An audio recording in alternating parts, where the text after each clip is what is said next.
answering a statement and question, or really more so a question. How does the impossible become possible? Okay. So obviously impossibilities, is just really the reality of what the statement is.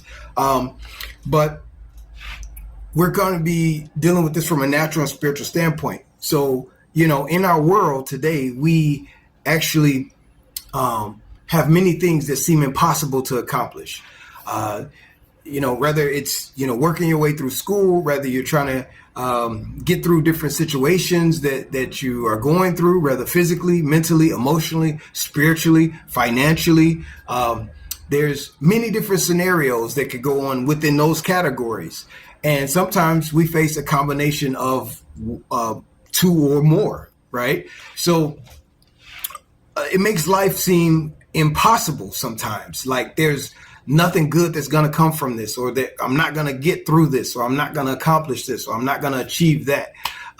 It's just so many things stacked against you, right? So in today's talk, we're bringing a story, which really is kind of like a miraculous story, because to actually get through some of these situations in life, some of us are like, I actually need a miracle.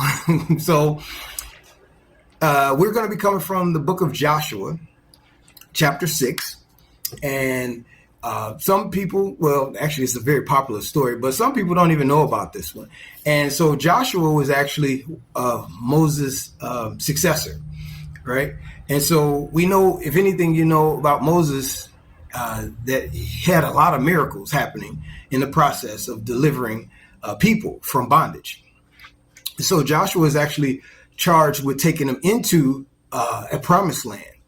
And this city called Jericho, which has a big wall around it, is one of the stops in their achieving going forward into the promises of what God actually promised them.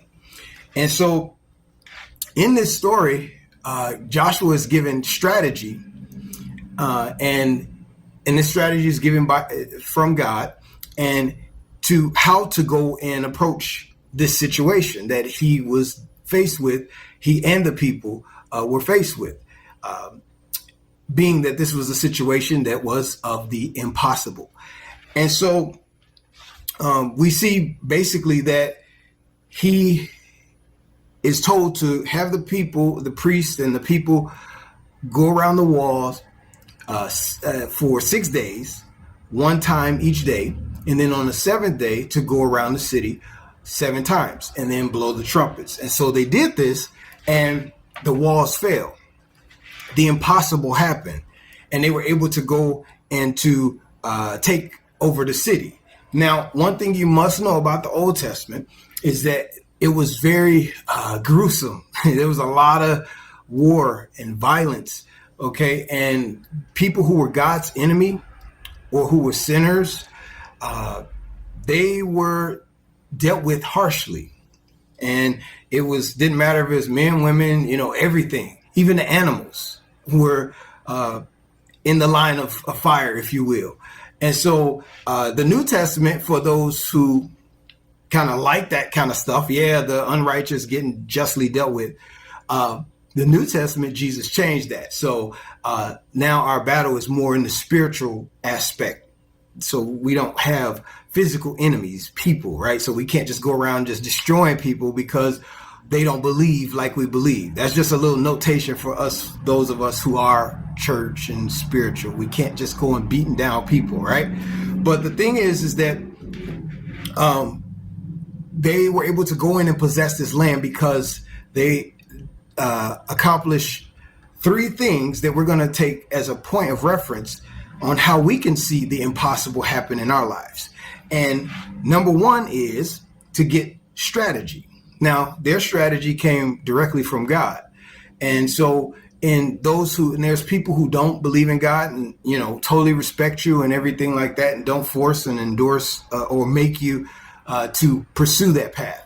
But the strategy of having, what's in your heart to accomplish, how to accomplish it, ideas and concepts of how to get through these situations and processes that we have to go through. We have to sometimes take a break and just listen on how we can get through this. And it's not by fear, not a strategy based off of fear, but a strategy based off of just peace, right? The second thing is that you have to have the right people in your life. That's imperative, because if you got the wrong people in your life, they're going to be telling you the wrong thing, and they're going to be draining life from you, trying to get from you all the time, right? Never really investing in you or in pushing you to be the best that you can be, right? They're always looking for their up so they can step on your shoulders and get above you, but never really working together so that everyone can achieve the same goal. And then the third thing is to be prepared and stay alert. Even after accomplishing something, you still want to be alert, because it's easier to get something than it is to maintain it. And so you have to not live in the short victory, but in the long-term journey. All right. So this was your Monday's Talk. You're more than welcome to go ahead and read through chapter 6. And just remember, in chapter 7, these people fail again. They sinned against their own God, right? Who gave them this victory. So that's why we have to not live in the short term, but focus on the long-term journey. So as always, if you have any things you want to see addressed from a natural and spiritual standpoint, let me know and we'll do what we do to address it. All right. Till next time.